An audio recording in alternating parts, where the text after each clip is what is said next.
Good day everyone! So today meron akong bagong na-encounter na problem dito sa may GCash. Pero nakakatuwa lang dahil etong GCash app, nagkaroon sila ng improvement sa security and malalaman nyo yan kung bakit. Okay, papakita ko sa inyo yung na-encounter kong problem. Ayan, i-open ko si GCash. And mapapansin nyo din mga kabomboms na ayaw pa rin mag-open ng GCash app ko kahit na-update ko na yung app kanina. And meron ako nabasang message. Ito, papakita ko sa inyo. Oops! Teka lang, ipi-freeze natin para mabasa natin ng malinaw.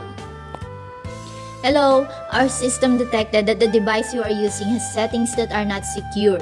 Para magamit, pumunta sa settings at i-turn off pareho ang developer option at unknown source settings. Nangangahulugan yan mga kabomboms na meron sa settings sa inyong mobile device na hindi ligtas o hindi pinasecure.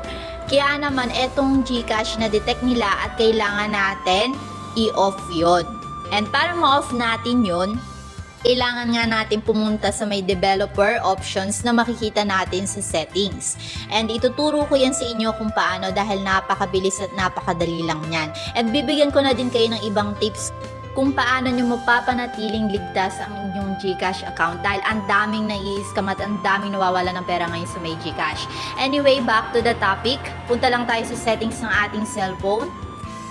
Check nyo na din kung yung cellphone ba ay updated. Makikita nyo yun dito sa may software update. Tap nyo lang yan, then makikita nyo kung kailangan nyo i-update yung system ng inyong cellphone. Makikita nyo dyan, checking for updates, and mababasa nyo dyan kung kailangan nyo nang i-update ang inyong cellphone. Kailangan natin to dahil karagdagan security to na ating device.